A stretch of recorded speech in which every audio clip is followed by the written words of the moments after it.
all join palms and repeat after me.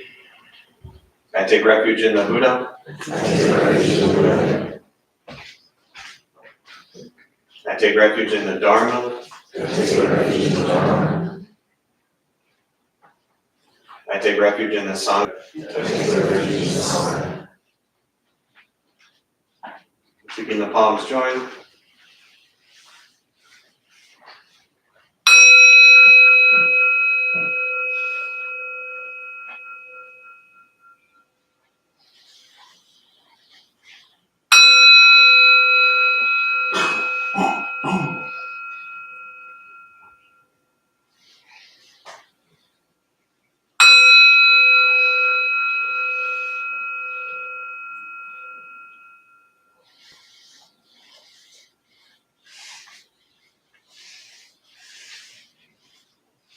Put the palms down.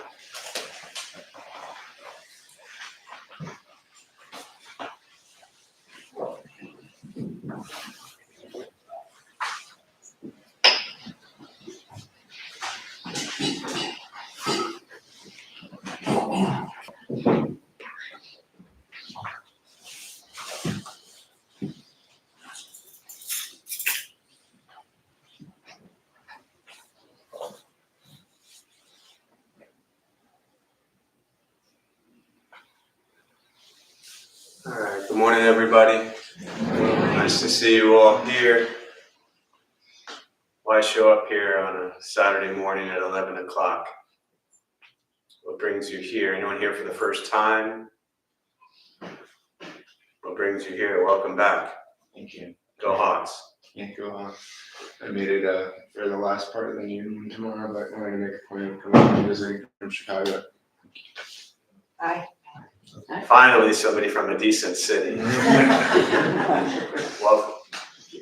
What else? Anyone here for the first time? I see a hand back there. Two hands. You want to share? Well, I actually been back in college when there was the place over by SDSU. Oh, yeah. So it's been many years. Yeah. I was looking to come back and enjoy the new year with new energy. Nice. We're still here, making stuff up. Welcome back. Thanks. And you? I'm her boyfriend. First I often joke about the person that got dragged here. So it's nice. I was excited about it all, but Awesome. no experience. Nice. Well, welcome. Yeah, I do often joke about, normally people come here on their own, but once in a while somebody gets dragged. But I'm glad in the dragging you were at least excited and looking forward to it. So that's good. Anyone else here first time? I see another hand in the back. That's not your first time. No. So we'll hold off then. Hang on. Anyone else? First time? All right, go right ahead, patient one. I want to be part of a Dharma, and I want to, or part of a Sangha rather, and I want to improve practice. That's why I'm here. So what do you do to become part of a Sangha? That's a great question. I have no idea. I guess show up and participate with everyone and listening and practicing. So do you feel part of a Sangha sitting back there every week, hiding out, and then leaving right when it's over? Yes.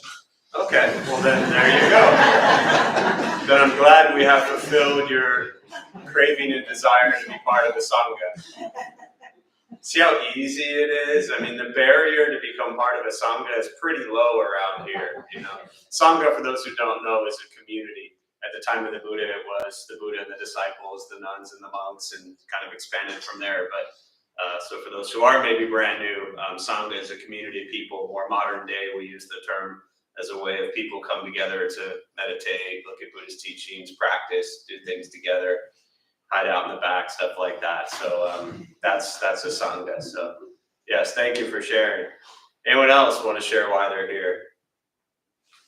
I just wanted to comment on the term dragon. That's what we refer to married couples and the Queen Boarding Research. Yeah. To pull someone else in true marriage. Nice. Well, thank you for sharing. Very appropriate term. Yeah, appreciate it. Anybody else want to share why they're here? Why keep showing up? Yeah, When I leave, I'm nicer than when I showed up. there we go. We should put that as like a new quote on the front of our website, because the think good thoughts, speak good words, do good deeds. I'm kind of getting tired of that. When I leave, I'm nicer than when I showed up. Yeah. Hate to challenge you, but then how long does that niceness last? Until Tuesday. Till Tuesday. And then you come back. Yes, that's good. So we get you from Saturday at noon till Tuesday at 7. That's good. And then Fridays are pretty rough. We do have classes every night, So, true story though. I mean, for me, when I started 2003, I went to the temple every single day. This isn't a plug to get you here every single day. I probably don't want you all here every single day, but I went to the temple every single day because I had to. It was the only place that I actually trusted myself to be safe, and same thing, just nicer when I was there. And if you find a place that you're nicer when you're there and you're more kind and more gentle and it makes you feel more comfortable and you feel safe, then why not go there? We have enough unhealthy, unsafe places, all of us, in our lives, physically, mentally, emotionally, that we turn to and go to constantly, whether we even know it or not. It could be as simple as social media, as TV shows, foods we eat, just whatever we consume are things we turn to when we're uncomfortable. We're feeling, as the Buddha called it, dukkha, discomfort, angst, dissatisfaction. So having things and places and people and all of that we turn to and go to that are safe and healthy, that's important. And that's not just some Buddhist place to go to. But kind of finding, and this is where Buddhist teachings around discernment, not judgment, but discernment, and looking at what is healthy for me and what is unhealthy for me, what is safe for me and what is unsafe for me. In theory, a Sangha is a safe space, but there's a lot of safe spaces out there. And for me, I just didn't trust myself anywhere else. So I just said, if I go to the temple every single day, I know how I'm going to behave in that temple. And I preferred that behavior over other behavior. So the last thing I'll say before we sit is, I talk about this a lot, but to bring this practice into your life, it really does require making changes in your life outside of the temple. And very often we use, and I don't necessarily mean that in a bad way, but we use a temple or a sacred space to kind of be the platform or, jumping off point to begin to make changes. But outside of here is where changes have to occur. If we're coming here and our culture has been so conditioned to kind of do stuff all day long that's bad and wrong, and then just ask for forgiveness, beg for forgiveness. I mean, being Jewish, we get one day a year that we just go to like Rosh Hashanah, Yom Kippur, and we're like, forgive me, I have sinned, and we are free from all of our sins for the entire year in like 30 seconds, we're golden. And then we leave the building and then we got to wait till next year. But this practice isn't that. This practice is recognizing that you can't just show up here and think your life will change. It'll start to plant seeds that'll help you change your life. But if you want your life to change, then you actually have to change your life outside of here. So I always liked what Alex used to say about precepts. We all steal these teachings from somewhere. And Alex always talked about, in reference to the precepts, that they're not things that you should force into your life. They're things that when you are living your life in a certain way, in a certain accord, in a certain manner, the precepts just naturally follow along. And I think that's a really beautiful way to look at the precepts without feeling guilty for all the lying, killing, stealing, sexual misconduct, or intoxicants that we may or may not consume, all 5. That you don't force those things. When you change your life, those precepts pretty much fall into place naturally.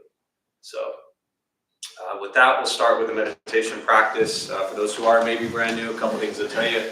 And to those who are virtual, thanks for showing up. Thanks for being here. Feel free, there's a chat box on your screen somewhere. Feel free to say hello. Couple things before we begin. Nothing's going to happen to you. You're not going to float away. You won't have any mystical, magical experiences. The mind that races all day long is not going to shut off. Don't judge your practice. I mean, you don't ask yourself, is this working or not working? Are you doing it right or wrong? We're just going to sit and breathe. Posture, you want to be comfortable. If you're on a cushion, often it helps. Slide into the front third. Pushing the stomach forward slightly. Relaxing the shoulders. If you're on a bench or chair, same thing. Just trying to sit up straight, relaxing the shoulders. Most important, if you're new, you're not trying to empty your mind. You will not go blank. You will not think nothing. Your mind is going to race no more or less than it always does. I'll say things periodically to bring you back to present moment or to wake you up because you've fallen into a deep sleep. I will guide us as we begin, and we'll settle into silence.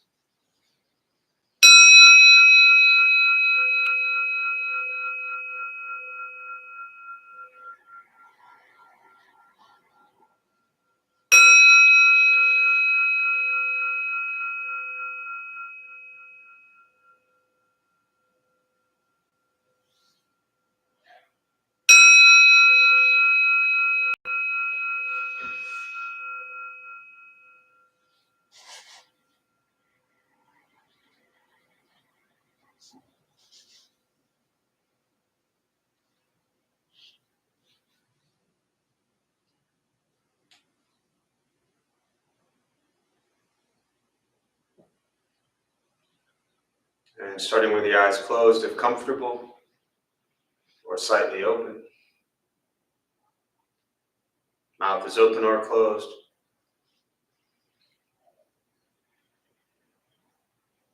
We'll start with taking 3 deep breaths, slowly.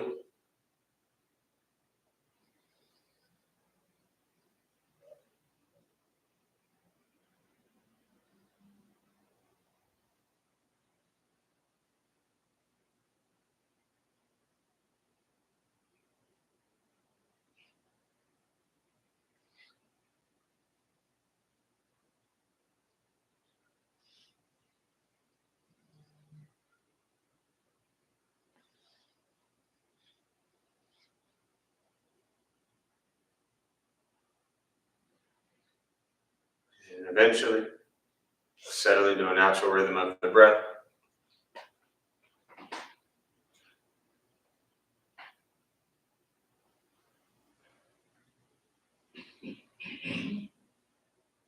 Noticing the mind as it wanders, jumping from thought to thought.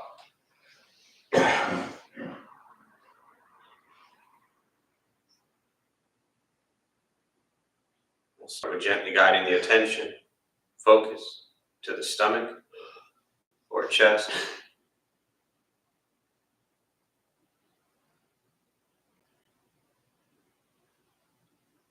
Breathing in, feel them rise.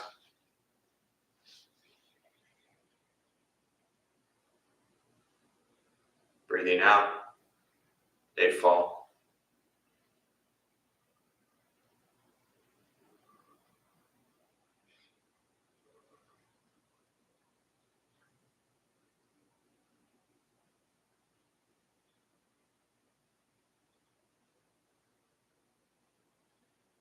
Simply continue this practice,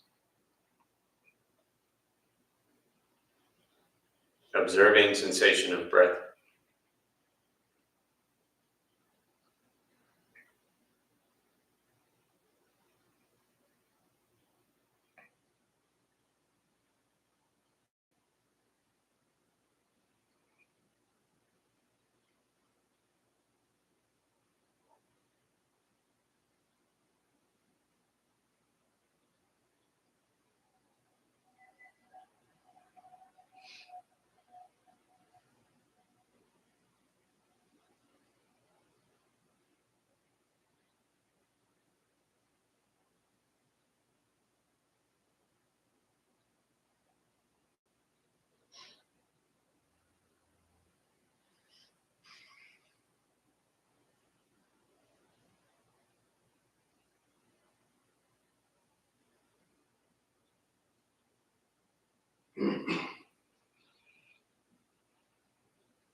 As the mind wanders,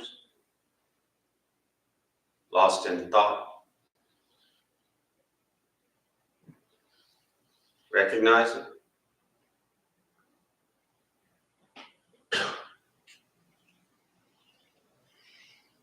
Release that thought.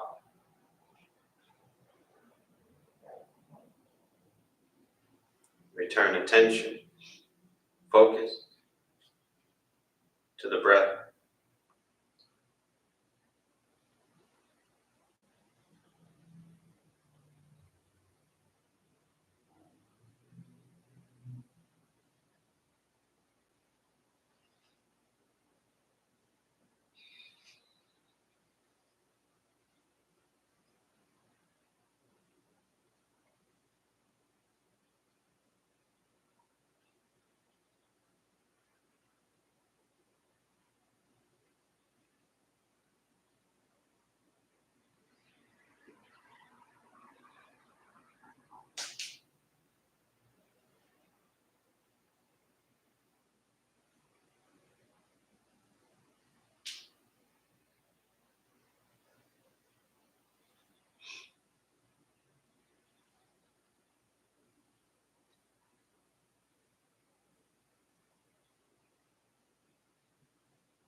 Breathing in,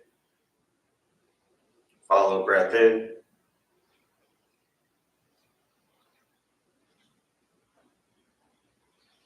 Breathing out. Follow breath out.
Letting go of expectations.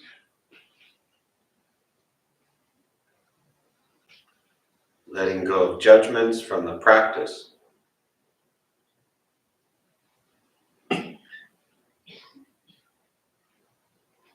Just sitting. Breathing.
And with the body still,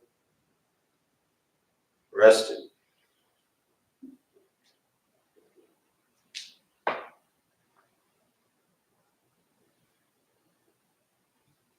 And the speech quiet, aware of all sounds.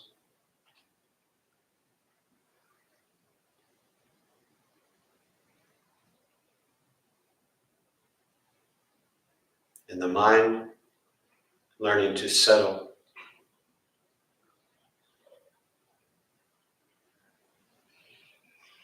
Know what it's like to just sit and breathe.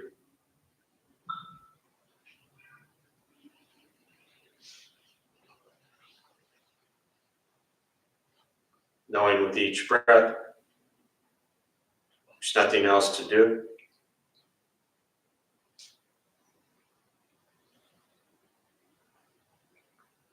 Nowhere else to go.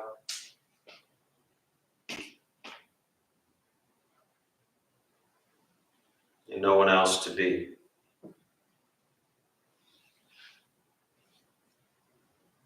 Everything beautiful, exactly as it is. Sitting, breathing.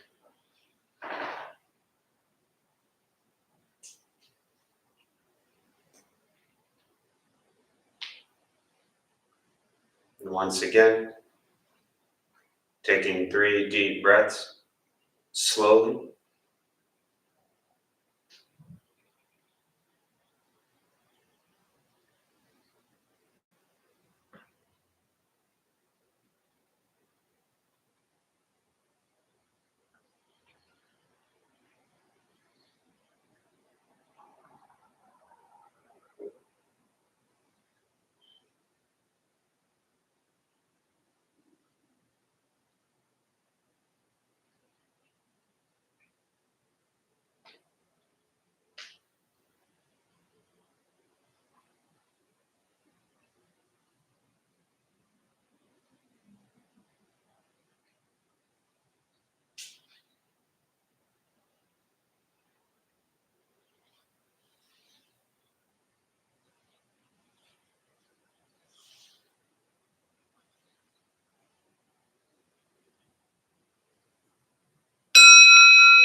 Slowly opening the eyes.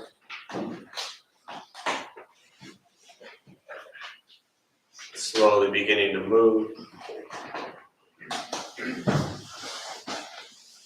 The most important with the practice of meditation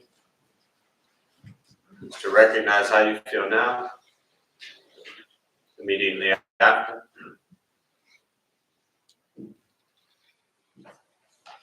Compare this to how you typically feel throughout your day.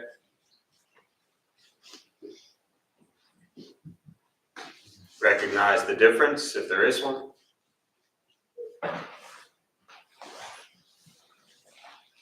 Ask yourselves how you prefer to feel every day for the rest of your life.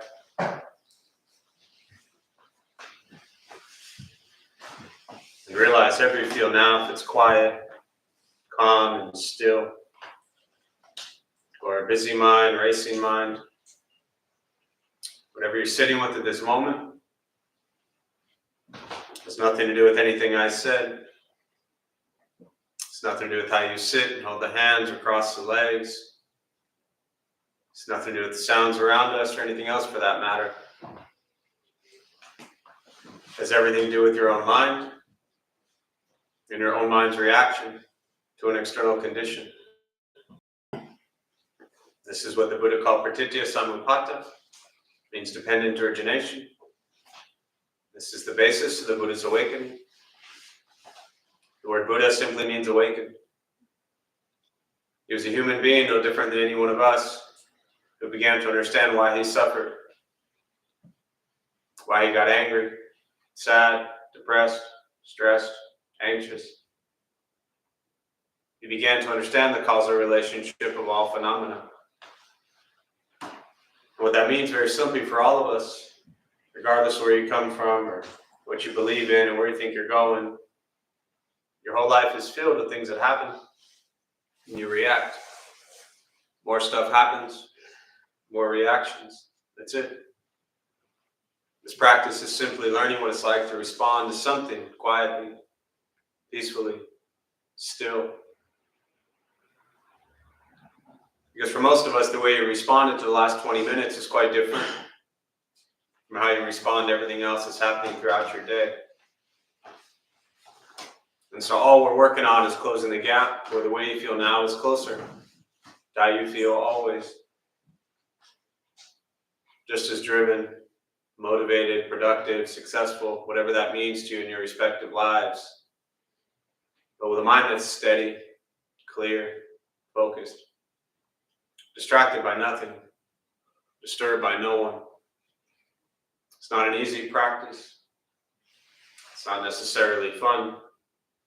It's not an escape, as often people think it is. This practice is direct perception into the present moment. And the present moment is filled with conflict, chaos, difficulties, challenges, obstacles. That's life. And that's your entire life.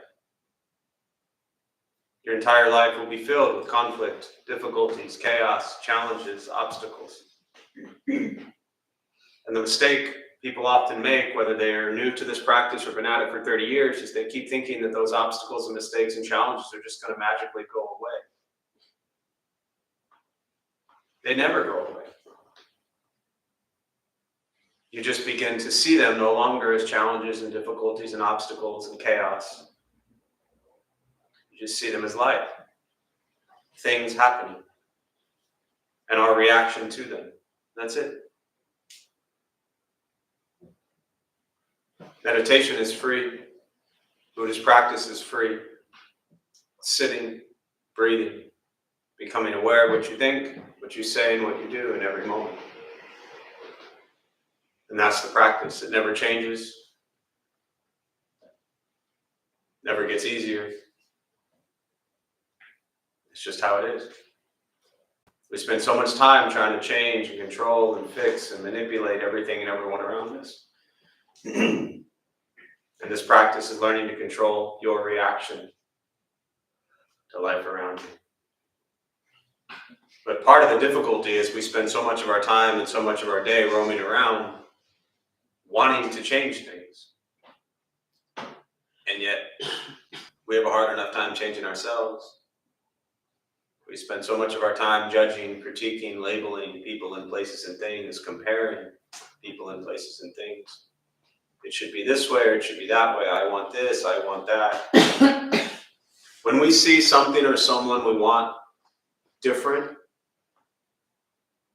that change that we're looking for satisfies whose desire? Our own. So maybe we roam through life just wanting to change things to meet our needs. How terrible is that? If everyone would just change, if everything would just change, if every place would just change so I get what I want.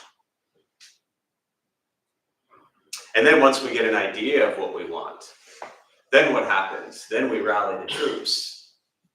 Wait, there's 3 of us who want this. So it must change. Now there's 5 of us, so you all have to listen. We were talking, and this is how we think this would be better. I'm sure none of you have ever found yourself in those situations. But this practice isn't about changing other places or things or people. It's about changing ourselves. And that's why it's so much fun. So with that, I'll pause. For me, really just prefer to respond to questions, meditation, Buddhist practice, anything you're sitting with. And again, to those joining virtually, welcome, glad you're here.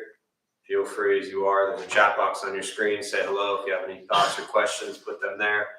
I'll do my best to respond, and we'll use the rest of our brief time this morning and open up to questions. Yeah, go ahead. So I've had like quite a stressful week. Like I found out mold is in my house, and that's very disturbing, and also creates a lot of like just like checklists in my head of what I need to do. Yeah. And I'm seeing like just practicing Tuesday and then practicing now after all this, like the difference in my mind and noticing like I want to follow thoughts more deeply and like check them off. And then this is what's happening today for me is I'm like, should I leave the thought or should I follow it so I can cross it off the list? And I'm not sure how to interact with it. Do you mean during the meditation practice itself or just in life? Yeah, during the meditation Like practice. the seated meditation practice, yeah. So a couple things. Yes, mold's not good. Keep in mind the mold was there before the house was there. The ants were there before the house was there. The bugs were there before the house was there. There's a great meme I saw.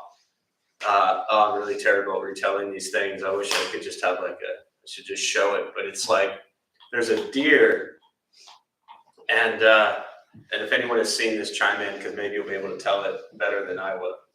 I promise I will come back to your question, most likely. There's a deer crossing, like there's a deer going this way, and there's a road going this way.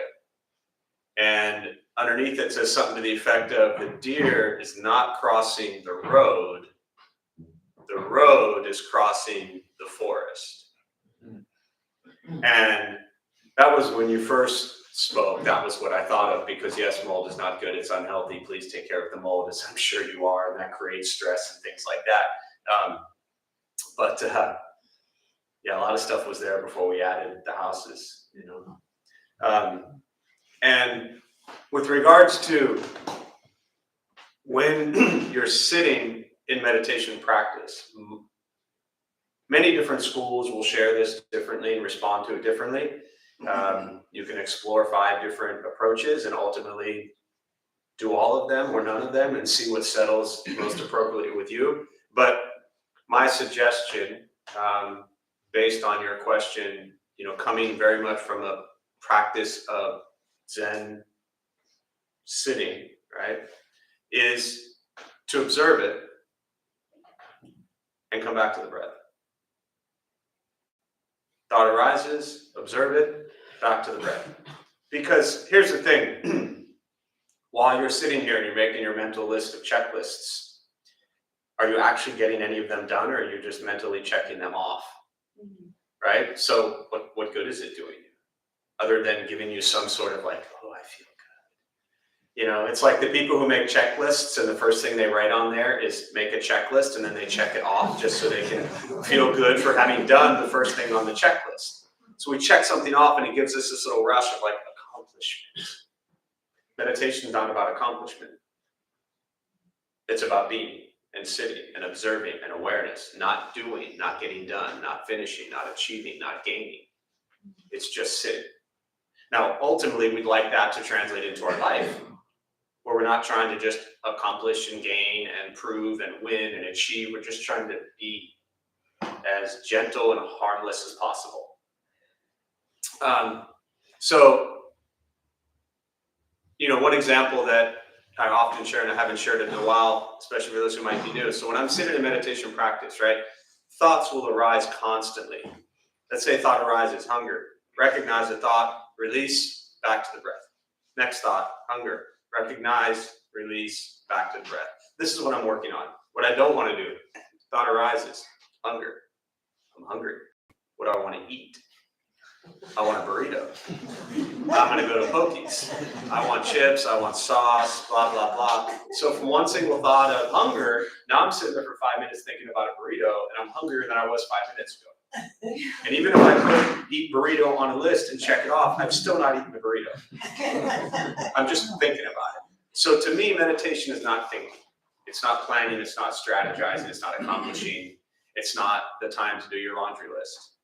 It's your time to abide in sensation of breath and sit and breathe. So that would be my suggestion. And if you try that for a while and that fails miserably, then try something else. Yeah. Does that help? Because your list, the mold, it's all there waiting for you, right? I mean, I hate to point that out, but it didn't go away. Mold doesn't go away just because you sit and do meditation. You know, I mean, you can try to manifest all you want with your new age stuff. Mold go away. It ain't going away until you pay somebody a lot of money to get rid of your mold. And then you figure out, like suffering, what is the cause of the mold? And we figure out how to stop causing, which the person you pay to get rid of it will tell you that. Yeah. So, hope that's helpful. What else? Yeah. Yeah, what is the problem with desire, really? Especially like when it's basic human needs like food and water, you know? You cannot desire that. You're gonna be desiring that all your life. And not materialistic or superficial things, I mean like maybe family or love or something like that. Yeah. How new to Buddhism are you? I don't know, like 3-4 months. Yeah, great. So welcome to Buddhism, 3 to 4 months in.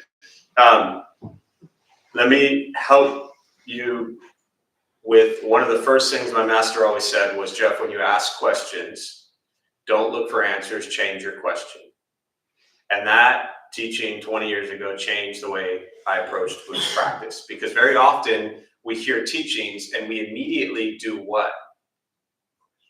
Judge it, label it, like it, dislike it. So even in the way you phrased your question, I don't even know, what's your name? Olga. I don't even know you really, right? How many times have you been here? Yeah, so, but in 3 to 4 months is my point, right? We've never sat down, had a talk. I've never, right? I know nothing about you, other than the fact that you have a real problem with the Buddhist teachings around desire being a problem based on the way you asked that question. The first words out of your mouth, or we could go back and watch the film, but what is the problem with desire? I don't get it. So let me ask you this. Do you have a lot of desire? Or, hang on, sorry. Or are your only desires food and water, as you shared? No. Do you have a couple more than food and water and love? Yeah. You even said, I'm not talking about materialistic things, but do you desire material things as well? Yeah. There is no problem with desire if we don't make it a problem. When you read Buddhist teachings, especially 3 to 4 months in, and you come across things like life is suffering, right? Years ago, somebody said to me, he'd gotten into Buddhism like 20-something years ago in college, and page 1 said life is suffering. He's like, well, that religion sucks. 20 years later, he turned to page 2 and realized, oh, it doesn't mean all of life is suffering. It means we're going to suffer. And to understand why, so we can suffer less. The Buddha also taught, if you look at the deeper pages, that there are healthy desires and healthy cravings. Without the desire to suffer less, you wouldn't be here right now. Without desire to feed yourself, you would starve to death. Right? Now, so based on your question, I'm going to make the assumption that when you go to eat, you only order everything you need and you never waste any bite, right? No, right? How many shirts? Who wants to do this example? Should I stick picking on you, or do you want me to go elsewhere? You in for it? What's that? It's up to you. That's well, don't leave it up to me because I'll stay with you. How many shirts do you have? I don't know, a lot. Over 50. Yes. Yes. Do you need over 50? I think I do. You think? I think I know where this is going. Right? So, but but in all, well, that's serious too. So the teaching on that is, it's not that desire is bad or wrong. It's understanding what are healthy and unhealthy desires. What are things we desire that we actually need for survival, which you basically said, food and water, right? The Buddha himself had 7 items. Then again, this is not an example for us to follow. We're not doing that. We're not monks. We're not nuns, right? But the Buddha had a bowl. He had a robe. He had a razor to shave his head. He had a stone to sharpen the razor. Had, something to sift out water so bugs weren't killed. I mean, there were 7 items that he lived with. From a prince, all the wealth, all the riches and everything, to 7 items, right? I got 7 items in my pockets. Okay? So it's not about desire being a problem. It's understanding that when we seek and crave and desire things all day long, we chase them all day long. Who here has an iPhone? Oh God, this is just too easy. What number iPhone? No, you get up. David, what number iPhone? 10. 10. It's an old one. It's an old one. Huh. How long have you had it? I shouldn't pick on you. You've been through this too many times. I should pick a brand new person. Who has a new iPhone? I see a hand in the back. What number? 15. 15! And what number did you have before the 15? It was a really old one. Really old, like a 12 or something? It still had the home button. That's Oh, all. like mine. I know. I won't get rid of it because I still like the button. I like that. It's just the whole face thing is weird. But the point is, when we get new iPhones, most people, did you get an iPhone 15 because your phone just stopped working? No, it was a gift. It was a gift. Okay. So, but very often we're like, well, there's a new one out, so I must have a new one, right? And then the 15's out and they suck us all in, and then they program it to have some problems. And then 9 months later, we're like, I got to get the 17 now. Right? We constantly seek and crave and desire way more than we need. And because of that, we then build our lives around making sure we're able to have $1,000, unless it was a gift, to get an iPhone. And we are all conditioned to think we need it. We don't need probably, 95% of the things we have. And so we then build our lives making sure in jobs we don't like, doing things we don't like, stuck trying to get a bunch of money. It's the Kerouac quote we read every year. It's the whole thing this is based on. Buy a bunch of stuff, throw it away, buy more stuff. Work, produce, consume, work, produce, consume, work, produce, consume. We're just stuck. This is the wheel that we are stuck in. And we cannot liberate ourselves from it because billions of dollars are spent telling you, you must wear this, you must look like this, you must have this phone, you must buy these clothes, you must eat this food, and you must pay 30 times more than it's actually worth. And then you're okay. But don't worry, when you're miserable and depressed, here's a bunch of pills. Craving and desire is always going to be there. Begin to understand what are healthy cravings and what are unhealthy cravings. The problem is not the craving and the desire. I don't even like the word problem, but to use that word, the problem is how we build our lives thinking that we must have these things. And then we constantly, the Buddha talked about aversion, right? And craving, desire, and aversion. So we run towards what we want, we run away from what we don't want. And then we spend our whole lives just running. Does that help at least a little bit? You don't have to like it, but the beauty of this practice is, especially early on, is these things, these teachings, if you're new to this stuff, and I'm not just talking to you, they don't sit well with us early on at all. Because they really do challenge us, and if we're honest with ourselves, force us to look at, what am I actually doing with my life? What do I need? What do I want? And ultimately, am I even peaceful and happy? And then exploring that maybe stress and anger, anxiety, fear, worry, sadness, depression is coming from our constant craving and desiring to have everything and everyone in every place that everything else says we need. And that is exactly the opposite of what the Buddha taught. Now we can find a middle path where if we have 50 shirts, maybe we could live on 25 and give 25 to people who can't afford shirts, as an example. So, what else?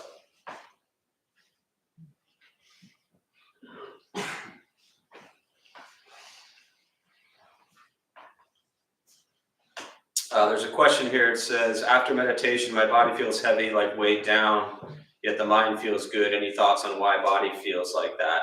Not really. Often when people talk about,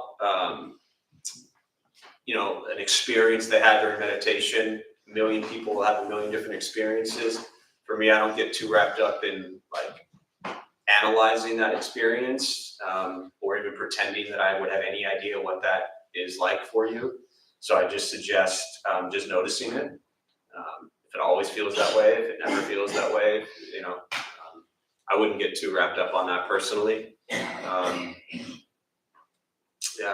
Just an awareness I think is important. Every time you sit, you might feel different. Every time you sit, you might feel the same. I'd actually pay more attention to what we do outside of meditation.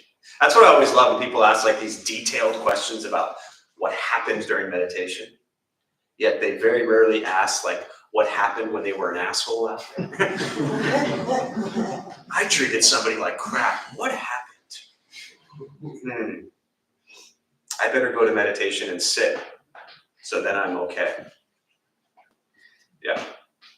To that point, this is where I don't understand the way the meditation blends into your life, or if like you essentially the meditation trains you to be mindful in every situation, where then you're like responding to anger, like you're cognitively aware that you are angry and to stop that emotion or like change it. I'm No, stop right there. Done. You're not confused. You just gave the practice. The practice is seated meditation becomes something that is our everyday life. Ultimately, we don't meditate to be good at meditation. So what if you could sit here perfectly quiet and still for 3 days? If the moment you walk outside, you get in your car, you start driving, however your transportation is, you're walking, whatever it is, and all of a sudden somebody cuts you off, what good was sitting here quietly for 3 hours doing nothing if you're pissed off the moment you walk outside, right? So what you just said, again, another story I share often, but there was a kid years ago at San Diego State. We had, he was a 20-year-old college kid, and he do meditation every week. He was 3 weeks in. And he said, Jeff, I was at a party Friday night and I realized how this meditation can help me. And I said, how's that? And he said, well, there was a guy who was talking to my girlfriend. He got really angry. And I said, so what'd you do? He said, well, I realized I should probably take some deep breaths and walk away. And I said, that's great. What happened? And he said, I punched him. And I looked at him and I said, congratulations, that's progress. He's like, progress? I got into a fight. What do you mean? But there was a moment, as I said to him, there was a moment, this is exactly what you said. He cognitively thought, I have another choice. Because he was learning to slow down his thoughts and his awareness of thoughts. The practice is to recognize that our thoughts are not who we are. And our thoughts do not have to be acted upon. Do you realize when you do really harmful things, they start with what? A thought. And do you also realize you don't have to act out all of them? They can just stay thoughts, like clouds passing by, like airplanes passing by, like all the beautiful Buddhist metaphors out there for thoughts. They can be just thoughts, clouds passing by. You don't have to invite them in and serve them tea, right? Every great Buddhist teacher has different ways of giving that same metaphor. They're just thoughts, and they're never going to stop. But if we can see them, and we're out there and we recognize there's anger. Oh, wait a minute. I don't have to act on this anger. I could just see it as anger and sit with it and do nothing. Or maybe watch a cartoon. Maybe it'll subside. Maybe it'll go away. It'll definitely change. Buddhist teachings on impermanence tells us all conditioned phenomena, which in essence is everything, is impermanent, will change, including our emotions, including our thoughts. There's sadness. Oh, this is sadness. I don't have to do something that'll harm myself or harm somebody else just because I'm sad or angry or depressed. Oh, there's joy. There's happiness. Guess what? Also not going to stay. Hate to break it to you. But this is one of the biggest misconceptions very often for people who are new to Buddhism is they think they're like, oh, I'm just supposed to be happy all the time. No. Who told you that? Life is filled with suffering. it's also filled with joy. And your reaction to the world will determine how you feel. This is practice for out there.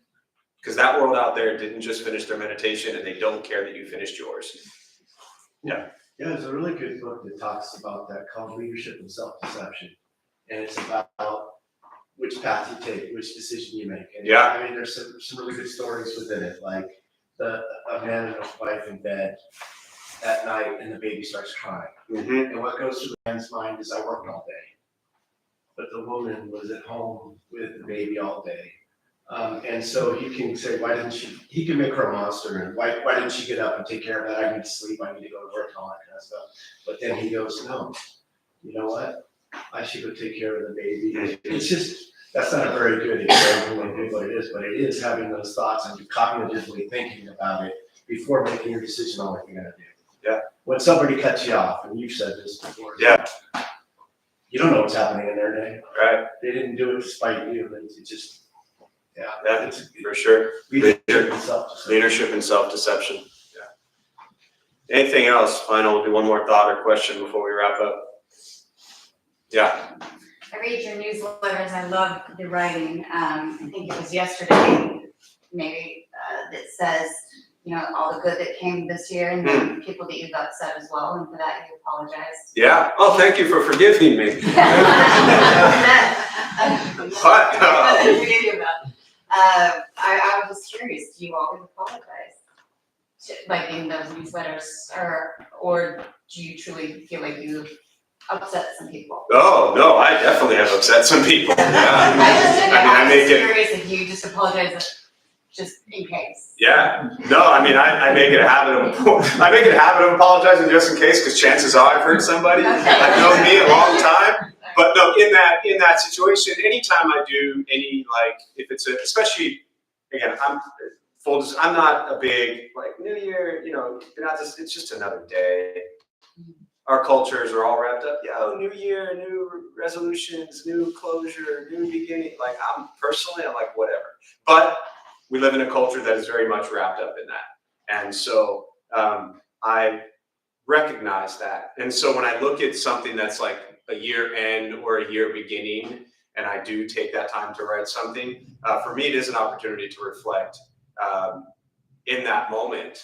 And if I'm reflecting on the year that has gone, like I said, I probably piss somebody off almost every day in a place like this. We're filled with people who are, as myself, are greedy, angry, ignorant people who suffer. And we bring together 600 to 800 people who are greedy, angry, and ignorant and suffering under one roof.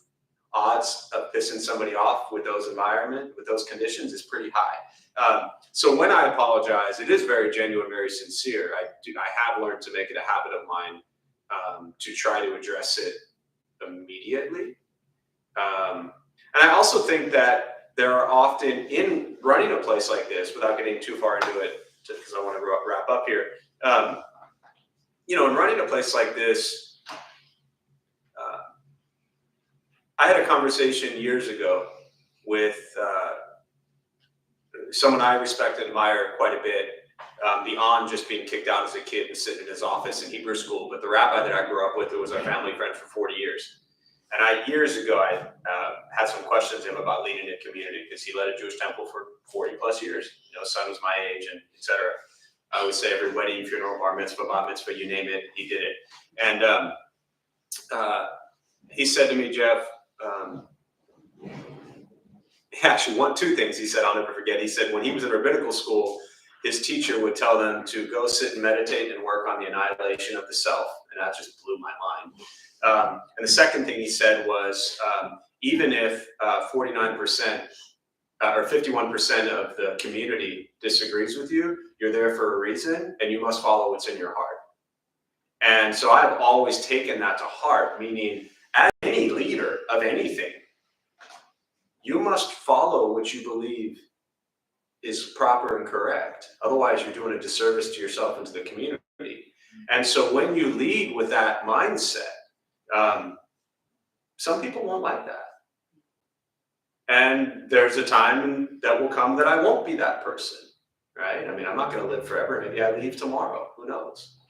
But you must lead with that mindset, I believe. And when you do that, there's gonna be people who, hey Jeff, we should try this, no. Hey Jeff, can we do this? No. I always tell people who've known me a long time, you can ask and I'll give you an honest answer. Most people say, we should do this, okay, do you wanna lead it? No. You know, so, but yeah, I mean, easily each year, there's probably a handful of people that I've had pretty strong disagreements with. And then there's also, I'm sure, a handful of people that I've pissed off or upset or offended in a setting like this, and I don't even know it, right? Obviously, that's not my intention, but it's going to happen, especially with my style and my approach. I'm sure there's people Saturdays that come and they're like, I don't like that dude at all. And the beauty of that is that's why we have classes led by different people every single night. And a lot of them love somebody else who is gentle. So hopefully in brief that answers your question. Yeah. Thank you. Yeah. So we'll join palms.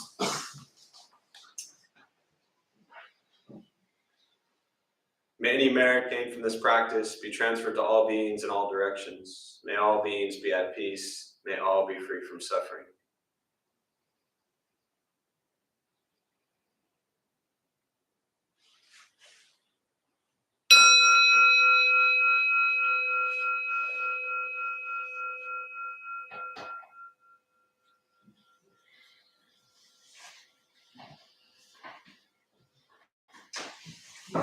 All right, a few quick announcements before you head out. Also, there's a question here. Sorry, I think it's Chris. I just saw. Is there a difference between desire and addiction?